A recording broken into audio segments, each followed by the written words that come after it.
नमस्कार, मैं हूँ संजय शर्मा। रोज शो करता हूँ अभय दुबे जी के साथ। जाने माने पत्रकार, देश के 35 किताबें लिखी हैं उन्होंने, बड़े-बड़े चैनलों में आते हैं। आज मैंने उनसे बड़े मजेदार सवाल पूछे। मैंने कहा ये स्मृति ईरानी को क्या हो गया? राहुल गांधी की इतनी तारीफ कर रही हैं, मोदी जी डंडा लेके दौड़ा नहीं लेंगे। मोदी जी को क्या, मोदी जी के सिपहसालार, मोदी जी के दाएं-बाएं रहने वाले लोग भी समझ गए अब मोदी जी के दिन गए, अब राहुल गांधी के दिन आने वाले हैं। स्मृति ईरानी ने राहुल गांधी की तारीफ क्या करी, सोशल मीडिया पे चर्चा का विषय बन गया। जो स्मृति ईरानी राहुल गांधी को पानी पी के कोसी थी कि उन्होंने मुझे फ्लाइंग किस किया, मुझे छेड़ा, मेरा ये किया, वो किया, वो स्मृति ईरानी कह रही है राहुल गांधी का व्यवहार बहुत अच्छा हो गया, राजनीति बहुत अच्छी हो गई। और आप सोचिए, जिसे कहते हैं जब बुरा वक्त आता है ना तो अपने साथ छोड़ जाते हैं। मोदी जी के थोड़े सितारे गर्दिश में क्या चल रहे हैं कि स्मृति ईरानी जैसे लोगों ने भी पल्ला झाड़ना शुरू कर दिया, राहुल की तारीफें करना शुरू कर दी। और बढ़िया-बढ़िया जवाब दिए हैं। अभय दुबे जी ने बताया कि ऐसा क्यों होता है। मैंने उनसे पूछा कि उत्तर प्रदेश की सरकार की क्या मत मारी गई थी, जो ऐसी पॉलिसी ले आई कि अखिलेश यादव, प्रियंका गांधी सब मजाक उड़ा रहे हैं, यूट्यूबर को पैसा देंगे, यूट्यूबर देंगे हमारी तारीफ पर, हम तुम्हें पैसा देंगे। और अखबारों में खबर छपी थी, अमरजाला की लीड खबर थी कि कुछ भी दाएं बाएं बोला, कुछ भी गलत कंटेंट डाला तो उम्र कैद की सजा हो जाएगी। यानी एक तरफ कस के पैसा, दूसरी तरफ डंडा। तो आखिर क्या है? और अभय दुबे जी ने कहा कि वो मोदी जी के पैरेलल खड़ा होना चाहते हैं योगी जी, इसलिए इस तरह की नीतियां ला रहे हैं। हमने पूछा कि राष्ट्रपति को कुछ दिखाई क्यों नहीं देता। उत्तर प्रदेश के फरखाबाद में 2 युवतियां पेड़ पे लटकी मिली, मैनपुरी में 2 युवतियों की संदिग्ध हालत में मौत हो गई, बरेली में एक 9 साल की बच्ची के संग रेप किया गया, उसने तेल डाल के आत्महत्या कर लिया। ये सब घटनाएं राष्ट्रपति जी को दिखाई क्यों नहीं देती? कलकत्ता वाली घटना पर राष्ट्रपति दुखी हैं। मणिपुर में सैकड़ों महिलाओं को नग्न घुमा दिया गया, जुलूस निकाल दिया गया, बलात्कार कर दिया गया, हत्या कर दी गई। राष्ट्रपति जी को पता नहीं। क्या राष्ट्रपति को भी मोदी जी ने मोहरा बना दिया कलकत्ता की राजनीति का, बंगाल की राजनीति का? ये तमाम बातें अभय दुबे जी से करेंगे। बहुत अच्छी चर्चा है, पूरा सुनिएगा। चैनल को ज्वाइन और सब्सक्राइब जरूर कीजिएगा। चलते हैं अभय Dubey ji. 4PM news network में स्वागत है अभय दुबे जी आपका।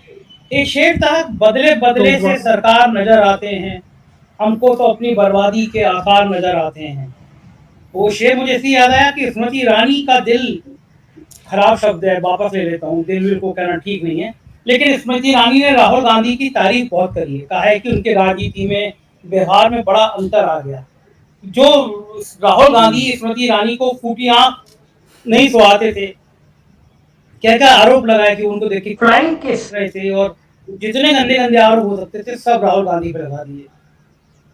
किशोरी लाल शर्मा की हार, जिसको वो कहती थी तो गांधी परिवार का नौकर है, उस नौकर ने, कथित नौकर ने, हालांकि वो बहुत सालों से कांग्रेस से जुड़े रहे, लेकिन जितने आपत्तिजनक बातें की, उन किशोरी लाल शर्मा ने हाराया उनको। और मुझे अमेठी के लोगों ने बताया कि हारने के बाद दोबारा पलटी नहीं, आई नहीं स्मृति ईरानी अमेठी। एक घर बनाया था, बंगला बने न्यारा, लेकिन अब राहुल गांधी की तारीफ कर रही है। ये अचानक प्यार कैसे आ गया? देखिए, एक स्वतंत्रता संग्राम सेनानी द्वारा लिखी गई गजल है, और उसकी एक लाइन है कि अब तेरी हिम्मत का चर्चा गैर की महफिल में है।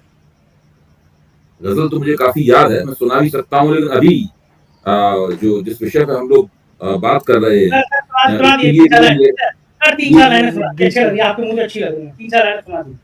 सुना देंगे। मेरा ये है कि अब तेरी हिम्मत का, शायद राम प्रसाद बिस्मिल की गजल है, अब तेरी हिम्मत का चर्चा गैर की महफिल में है।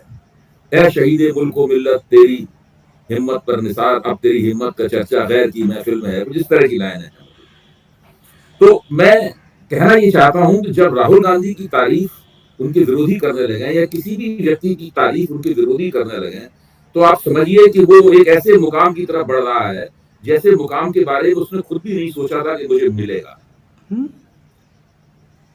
देखिए, ये इंडिया गठबंधन की बड़ी खुशकिस्मती है कि उसके पास कम से कम 3 उभरते हुए सितारे हैं। एक नहीं, 3 उभर, मैं व्यापक परिप्रेक्ष्य में ये बात कह रहा हूं। एक नहीं, 3 उभरते हुए सितारे हैं, और उनमें सबसे बड़ा सितारा है राहुल गांधी, फिर नंबर आता है अखिलेश यादव का, फिर नंबर आता है तेजस्वी यादव का। ये 3 नेता हैं जिनका ग्राफ पिछले 6 महीने में कम से कम लगातार बढ़ा है। हम लोगों ने देर में देख पाया कि ये ग्राफ बढ़ रहा है, मैं अपनी कमी स्वीकार करता हूं। हम लोगों ने इसको देर में देख पाया कि इनका ग्राफ बढ़ रहा है। बिहार की राजनीति में अगर किसी भी व्यक्ति का सितारा बुलंद हुआ है तो वो तेजस्वी यादव है। उत्तर प्रदेश की राजनीति में किसी व्यक्ति का सितारा बुलंद हुआ है तो वो अखिलेश यादव है, और राष्ट्रीय राजनीति में अगर किसी का सितारा बुलंद हुआ है तो वो राहुल गांधी है। मैं ये नहीं कहूंगा कि इनके मुकाबले किन किन के सितारे डूब रहे हैं, हम उनके बारे में जानते हैं, अभी उन पर चर्चा करने का वक्त नहीं है। स्मृति ईरानी ने जो राहुल गांधी के बारे में बात कही है वो किसी भी मकसद से कही हो, लेकिन उनकी बात तथ्यात्मक दृष्टि से सही है। आप किसी भी रेटिंग एजेंसी को ले लीजिए, किसी भी सर्वे को ले लीजिए। और दूसरे ये है कि पिछले, मुझे नहीं याद पड़ता कि जब से कम 4 जून से तो मैं गारंटी से कह सकता हूँ राहुल गांधी ने एक भी गलत ऐसा बयान नहीं दिया है जिससे उनका नुकसान हो, एक भी ऐसा कदम नहीं उठाया है जिससे उनके वो कहीं विवाद में पड़े। ऐसा लगता है कि हर निशाना उनका, हर तीर जो चला रहे हैं वो निशाने पर पड़ रहा है। ये आमतौर पर ऐसा होता नहीं है, बड़े बड़े काबिल नेताओं से गलतियां हो जाती हैं और जल्दी जल्दी गलतियां होती हैं जो उन्हें गलतियां सुधारनी पड़ती हैं। कि राहुल गांधी की कुछ शैली इस तरह की बन गई है, कुछ इस तरह की भाषा उन्होंने बना ली है अपनी, हमें पसंद हो या ना पसंद हो। जाती तौर पर हम लोग राहुल गांधी को क्या जानते हैं, तकरीबन कुछ नहीं। किसी से 1-2 बार मिलना या किसी से किसी तस्वीर हो अखबारों में देखते रहना या विकिपीडिया में किसी के बारे में पढ़ लेना, इससे तो जानना नहीं होता। हम लोग राहुल गांधी को निजी तौर पर नहीं जानते, लेकिन उनके अंदर कुछ ऐसी खुसूसियत है जिसके चलते वो अपने विपक्षियों द्वारा भी प्रशंसा प्राप्त कर रहे हैं। स्मृति ईरानी ने जो बात सबके सामने कही है, खुल के कही है, भारतीय जनता पार्टी वाले निजी बातचीत में उसे स्वीकार करते हैं। भारतीय जनता पार्टी के कई पदाधिकारी इस तरह की बातचीत करते हुए सुने जाते हैं कि भाई अब वो आजकल भारी पड़ रहे हैं। आप लाइन सुनिए, ये लाइन घूम फिर के आती है कि पहले वो हल्के नजर आते थे लेकिन आज वो भारी पड़ रहे हैं। इस संबंध में वरिष्ठ पत्रकार विनोद शर्मा की एक टिप्पणी मुझे याद आ रही है जो उन्होंने हाल ही में मेरे साथ चर्चा हो रही थी उसमें उन्होंने की। उन्होंने कहा कि राहुल गांधी वही है जो पहले था, उसको देखने वाली नजरें बदल गई हैं।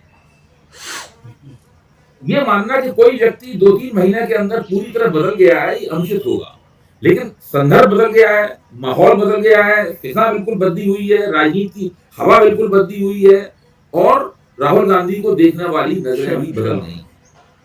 अब उत्तर प्रदेश में किसी जमाने में चर्चा होता था कि साहब मोदी योगी की जोड़ी पर वोट पड़ेंगे। मैं बता रहा हूं कि लोकसभा का जब तक आखिरी वोट नहीं पड़ गया तब तक इस प्रकार की बातें होती रही। मोदी योगी की जोड़ी पे वोट पड़ेंगे, मोदी योगी की जोड़ी वोट पड़ेंगे। अब कोई आजकल मोदी योगी की बात करता है? कितनी बातें होती थी अमृतकाल की। नरेंद्र मोदी ने लाल किले की प्राचीर से भाषण दिया, उसमें अमृतकाल शब्द उनके मुंह से निकला कहीं? ये सब भाषा जो नरेंद्र मोदी की भूल गए हैं पहले जो कहा करते थे। अब वो पहले जो बातें कही जाती हैं, कहीं उनको ये ना मान लिया जाए कि उन्होंने बातों को छोड़ दिया है, इसलिए अपने भाषण के बाद में लफाजी के तौर पर उन बातों का जिक्र कर देते, अभी भी इन बातों से चिपके हुए हों।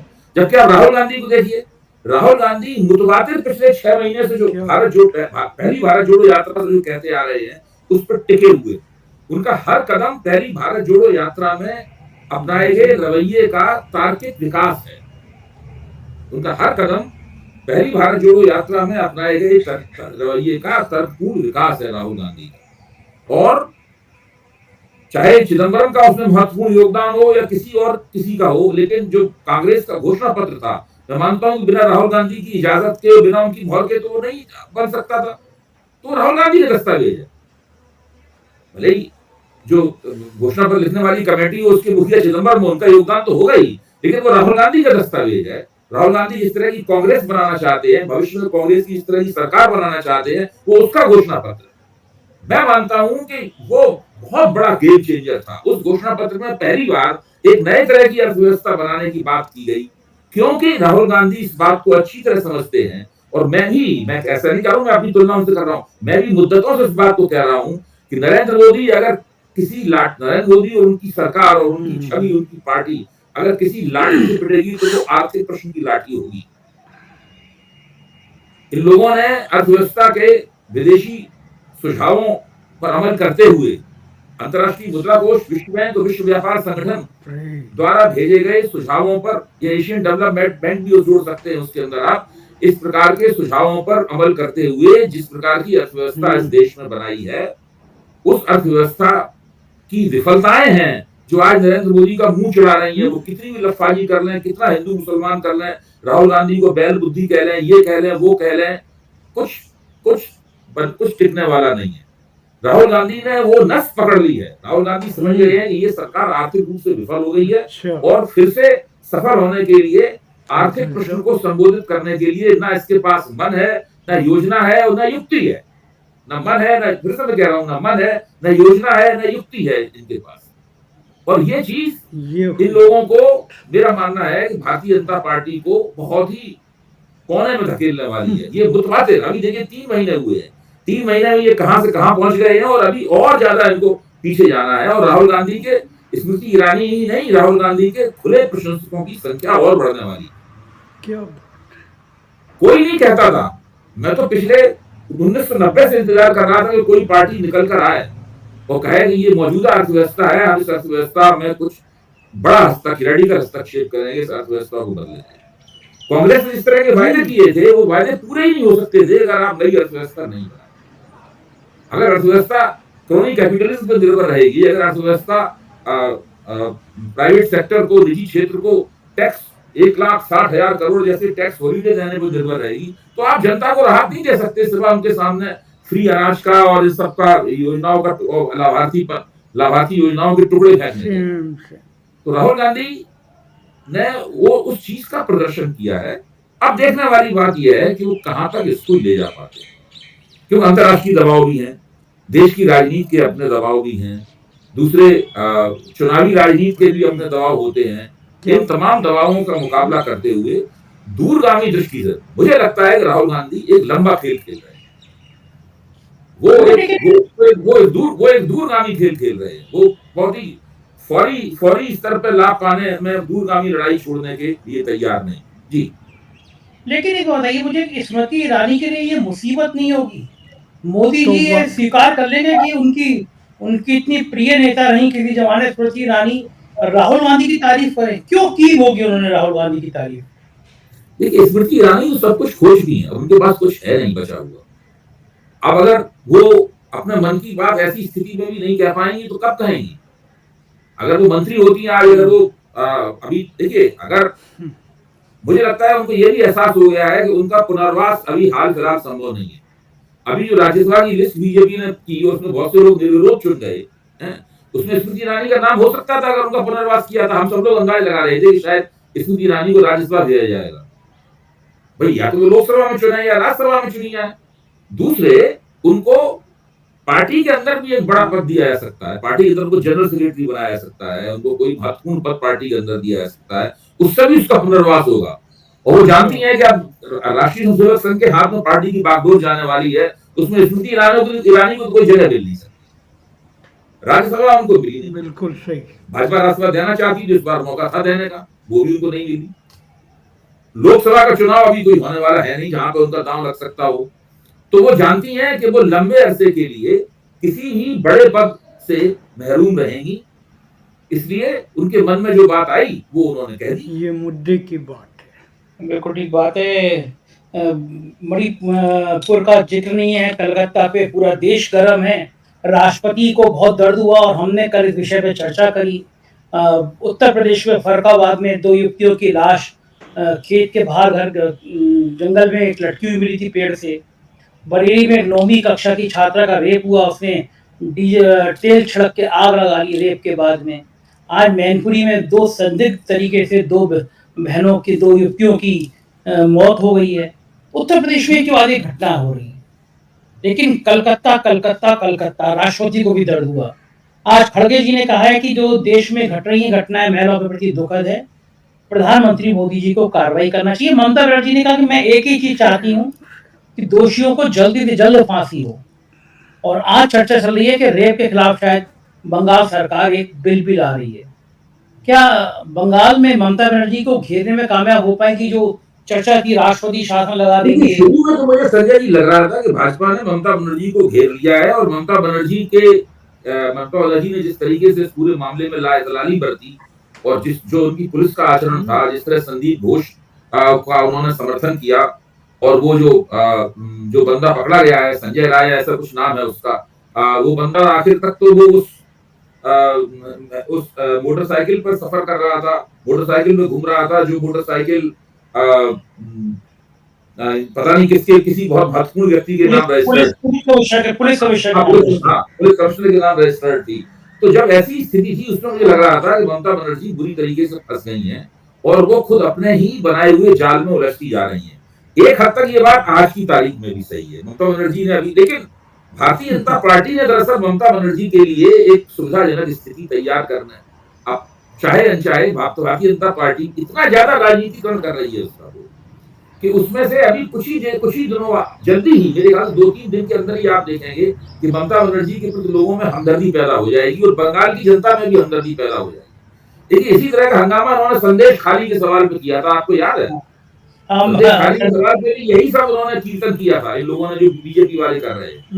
संदेश खाली के सवाल पे भी बीजेपी बुनियादी रूप से वहां पर जो बंदा था, जो ममता बनर्जी का आदमी था, क्या नाम उसका, नाम भूल रहा हूँ, तो उसकी गड़बड़ियां थी बिल्कुल, इसमें कोई शक की बात नहीं। कोई नहीं कह सकता आज की तारीख में कि वो बात गड़बड़ नहीं थी उसमें, और उसमें भी ममता बनर्जी का पक्ष बहुत ज्यादा ठीक नहीं था। लेकिन इतना ज्यादा भारतीय जनता पार्टी ने इसको खींचा, इतना हाय तौबा मचाई, इतना उसका राजनीतिकरण किया कि अंततः संदेश खाली की आवाज जो पहले लग रहा था कि वो नक्कार खाने की आवाज है, अंत में वो तूती की आवाज साबित हुई। इसमें भी यही लोग करनेंगे। अब जब केवल जो चीज केवल मीडिया ड्रिवन हो जाती है, कोई भी चीज जब लगा केवल मीडिया के दम पर खींची जा रही है गाड़ी, अब कुछ दिनों बाद ये होगा केवल मीडिया के दम पर ये गाड़ी खींची जा रही है। जो चीज केवल मीडिया ड्रिवन हो जाती है, धीरे धीरे उसकी हवा निकल जाती है, और यही होगा। और ये उस डॉक्टर, उस 31 वर्षीय ट्रेनी डॉक्टर के साथ अत्याचार होगा जिसका बलात्कार करके वहां पर हत्या कर दी गई। क्योंकि ये भी भारतीय जनता पार्टी के खिलाफ जाएगी कि आपने इस मामले को इतने बुरे तरीके से मतलब आंदोलन चलाया, उसके ऊपर साफ लगने लगा कि आप अपनी राजनीति गोदी लाल करना चाहते हैं। उस बच्ची को, उस महिला को इंसाफ दिलाना आपका बुनियादी मकसद नहीं है। अगर उस महिला को और वैसी तमाम महिलाओं और स्त्रियों को इंसाफ दिलाना इनका बुनियादी मकसद होता, तो पिछली बार जो निर्भया कांड दिल्ली में हुआ था, वहां से लेकर कलकत्ता की जो निर्भया है और देश के दूसरे कोनों में तमाम जो निर्भयाएं हैं, उन निर्भयाओं को पूरा अवलोकन, एक समग्र अवलोकन करते हुए भारतीय जनता पार्टी को ऐसा नीतिगत कदम प्रस्तावित करती जिसका सारे देश में स्वागत होता, उससे भाजपा को सारे देश में लाभ होता।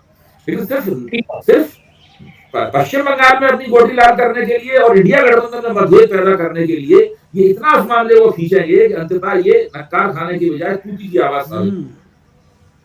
इस बीच में अरविंद सिंह जी, आपको याद होगा जब पार्लियामेंट का जिस दिन उद्घाटन हो रहा था, उसी दिन दिल्ली में महिला खिलाड़ी को घसीटा जा रहा था। वो महिला खिलाड़ी हरियाणा से, एक बहुत बड़ा हिस्सा हरियाणा से उनका आता है। हरियाणा के चुनाव में महिला खिलाड़ियों के उत्पीड़न का मामला तूल पकड़ा हुआ है। ब्रजभूषण सिंह जो भारतीय जनता पार्टी के तत्कालीन सांसद थे, जिन पर यौन शोषण के आरोप लगे, तो मामला तूल पकड़ा हुआ है। लोग पूछ रहे हैं कि भाई आप ब्रजभूषण को बचाने वाली पार्टी किस तरह महिलाओं के हक में खड़ी हो सकती है। उसमें भी ब्रजभूषण ने एंड टाइम पे हरियाणा चुनाव से पहले फिर रायता पे खेल दिया। उन्हें दिल्ली हाईकोर्ट में चले गए था, हमारी FIR रद्द कर दीजिए यौन शोषण। थोड़े दिन रुक जाते, 2 महीने बाद चले जाते, और आज हाईकोर्ट ने उनकी याचिका खारिज कर दी कि भाई आपकी FIR रद्द नहीं हो सकती। अब वो सोशल मीडिया पर लगातार दिल्ली हाईकोर्ट का जिक्र चल रहा है, पुराने जंग फिर ताजे हो गए हैं।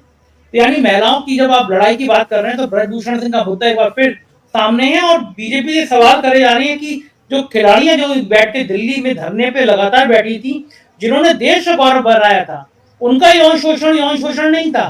कलकत्ता में कोई घटना हो जाती है, वो यौन शोषण है। उत्तर प्रदेश में क्लास 9 की बच्ची, उसके साथ रेप हुआ, से तेल डाल के आत्महत्या कर ली, वो यौन शोषण नहीं है। फरीदाबाद में 2 लड़कियों की लाश टंगी मिली पेड़ पे, वो यौन शोषण नहीं है। लेकिन राष्ट्रपति जी को पता नहीं चलता है ऐसी बातें, उन्हें कलकत्ती की बातें पता चलती हैं। ब्रजभूषण सिंह ने एंड टाइम पे जो रायता बिखेरा है, हरियाणा में इसकी कितनी गूंज होगी, और क्या इस मुद्दे के फिर से सामने आ जाने से कलकत्ता वाले अभियान को, बीजेपी के अभियान को थोड़ा धक्का लगेगा?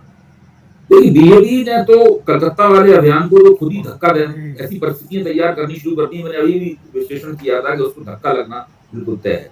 आपकी बात से सहमत होते हुए दूसरी बात दिमाग में आई है, वो मैं रखता हूँ, जो आपकी बात से जुड़ जाएगी। वो ये है कि भारतीय जनता पार्टी और नरेंद्र मोदी और उसके आला कमान में एक प्रवृत्ति देखी गई है कि जो लोग उनके नेता आपत्तिजनक बातें करते हैं, ये उनको कोई सजा नहीं देते। देखिए, जब विधूड़ी ने दानिश अली को संसद में खुलेआम गालियां दी, सांप्रदायिक गालियां दी, अच्छा उनको कोई सजा नहीं दी गई। जब अनुराग ठाकुर ने खुलेआम दिल्ली के चुनाव में सांप्रदायिक राजनीति की, सांप्रदायिक भाषण दिए, उनको कोई सजा नहीं दी गई। इसी तरीके से जब अनंत हेगड़े ने सांप्रदायिक सजा नहीं दी गई। साध्वी प्रज्ञा ने जब नाथूराम गौडसे के गीत गाए, उनको कोई सजा नहीं दी गई। मतलब तमाम लोगों को कोई सजा, लल्लू सिंह चौहान, ज्योति मिर्धा, किसी की बातों पे कोई सजा नहीं दी। बाद में लोगों के टिकट काट दिए गए, या किसी को मंत्री नहीं बनाया गया, या किसी के टिकट काट दिए गए। ये इसको भाजपा के लोग कहते हैं कि भाई हमने ये सजा दी गई इनको, क्योंकि उन्होंने ऐसी ऐसी बातें कही। अब आप सोचिए, जब देश विधूड़ी ने जब संसद में इस प्रकार की गाली गलौज की, तो उनको स्टार प्रचारक बना के उसके बाद भेजा गया। मैं बता रहा हूँ, अब ये जो पूरा मसला है ब्रजभूषण शरण सिंह का, आपने भूषण शरण सिंह को टिकट नहीं दिया, बल्कि उनके बेटे को टिकट दे दिया। ये सब लोग, कंगना रनौत भी इसमें एक नया एडिशन है, एक तो इस लिस्ट में आप उनका नाम जोड़ सकते हैं। ये सब लोग अंततः भारतीय जनता पार्टी को सिलसिलेवार रूप से नुकसान पहुंचा रहे हैं। अगर इनको तुरंत दंडित कर दिया जाए इनमें से लोगों को, तो वो सिलसिलेवार नुकसान खत्म हो सकता है। असल में है क्या, भारतीय जनता पार्टी के डीएनए में सांप्रदायिकता है। जब कोई सांप्रदायिक बयान देता है, जब कोई बाहुबली शैली की राजनीति करता है, तो भाजपा में नफरत पैदा होने, चिढ़ पैदा होने या गुदगुदी पैदा होती है उन लोगों के मन। और वो तरमे से देखते रहते हैं क्या नुकसान हो रहा है, क्या नुकसान हो रहा है, क्या बिना सजा दिए काम चल सकता है, क्या चुप रहने से काम निकल जाएगा, इस तरह की तमाम बातें करते रहते हैं।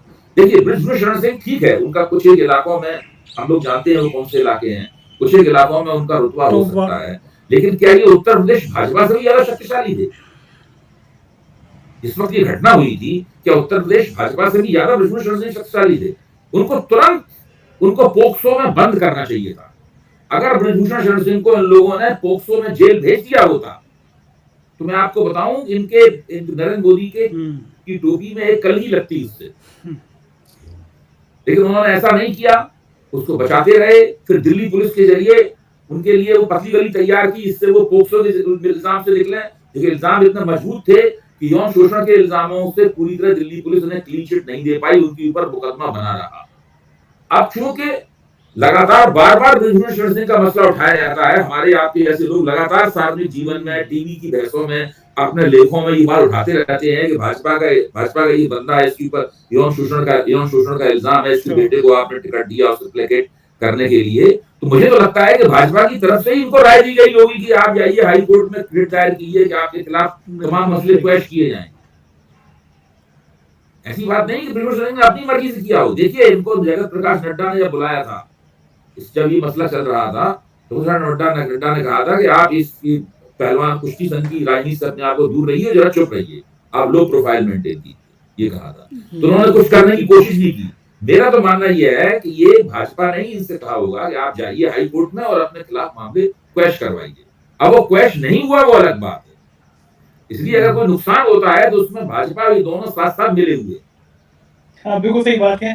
जब हम लोग चलेंगे जम्मू कश्मीर में, गुलाम नबी आजाद ने तो खेल से पहले ही अपना बैटिंग करने से पहले बैट रख दिया, कहा कि मैं चुनाव नहीं लड़ूंगा, मैं प्रचार नहीं करूंगा। बीजेपी बड़ी खुश थी कि गुलाम नबी आजाद और इस तरह की कुछ कटवा पार्टी वोट काटेंगी, मदद कर देगी, लेकिन गुलाम नबी आजाद सरेंडर कर गए। अचानक गुलाम नबी आजाद लोकसभा चुनाव के दौरान ही नहीं, उससे पहले ही गुलाम नबी आजाद की पार्टी बिखरने लगी, उनका खेल खत्म हो गया।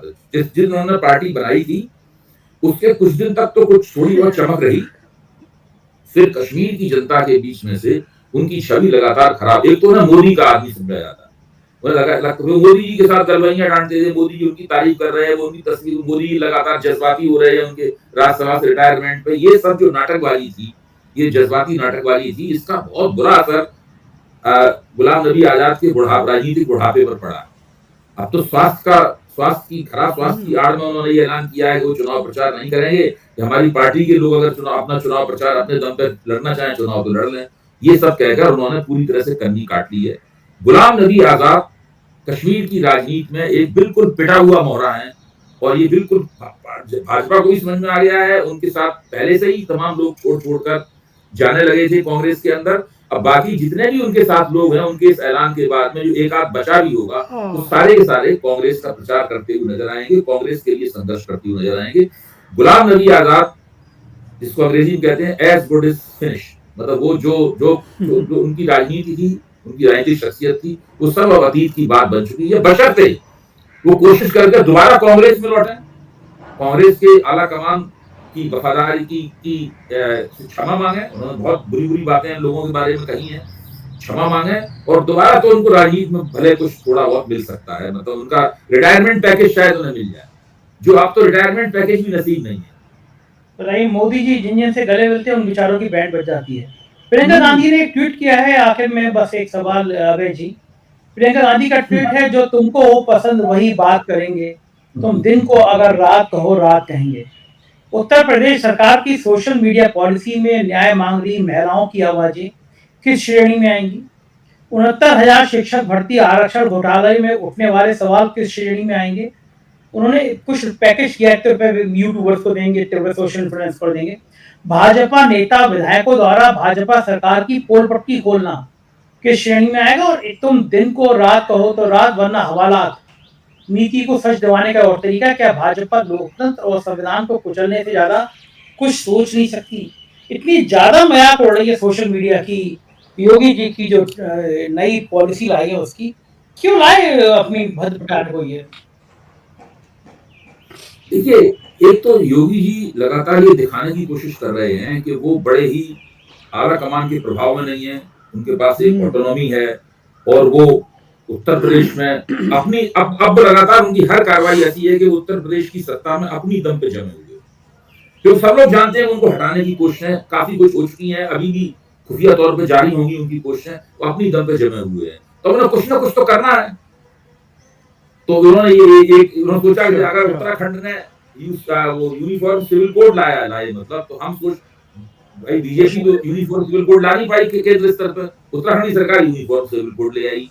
अब बीजेपी तो सोशल मीडिया को कंट्रोल करने वाला कानून का ड्राफ्ट उन्होंने वापस ले लिया, तो ये अपनी तरफ से एक ले आए। बहुत ही इसके लिए अगर वो लाते ही तो विशेषज्ञों की एक समिति बनाते, वो ठीक से एक पूरा लेजिस्लेशन ड्राफ्ट करते, और वो लेजिस्लेशन उत्तर प्रदेश की विधानसभा में पेश किया जाता, उसकी पर बहस होती, वो पास होता, तब कोई बात बनती। मतलब ये तो बिल्कुल ऐसा ही है कि मुख्यमंत्री को रात में सपना आया और सवेरे उठ के उसने आदेश जारी कर दिया, और उन्होंने अपने किसी चहेते अफसर से कहा कि दो पन्ने का एक प्रस्ताव लिख दो, और 2 पन्ने के प्रस्ताव को नीति बना के उन्होंने पेश कर दिया।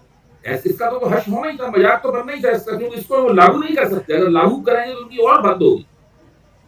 या तो सरकार उससे कहेगी भाई सब नाटकबाजी बंद कीजिए, ऐसा नहीं होता है। ये बड़ा काम है, ये सोशल मीडिया कोई लखनऊ की चीज नहीं है, सोशल मीडिया कोई जयपुर की चीज नहीं है, सोशल मीडिया कोई भारत की, सोशल मीडिया एक ग्लोबल चीज है। सही बात है। हाँ, इसको समझने में देर लगी। खैर, राजनीति की इन बातों पे हम चर्चा करते रहेंगे। बहुत बहुत शुक्रिया अभय जी, आप हमारे साथ जुड़े।